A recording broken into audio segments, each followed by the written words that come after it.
ಇನ್ನು ಜಮ್ಮು ಕಾಶ್ಮೀರದ ವಿಚಾರಕ್ಕೆ ಬರೋಣ.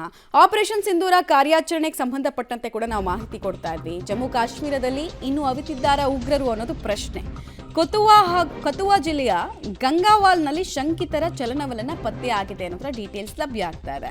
ಇಬ್ಬರು ಶಂಕಿತ ಉಗ್ರರು ಓಡಾಡದ ಬಗ್ಗೆ ಅನುಮಾನಗಳಿದೆಯಂತೆ. ಸ್ಥಳೀಯರ ಮಾಹಿತಿ ಮೇರೆಗೆ ಭದ್ರತಾ ಪಡೆ ಶೋಧ ಕಾರ್ಯವನ್ನ ನಡೆಸ್ತಾ ಇದೆ.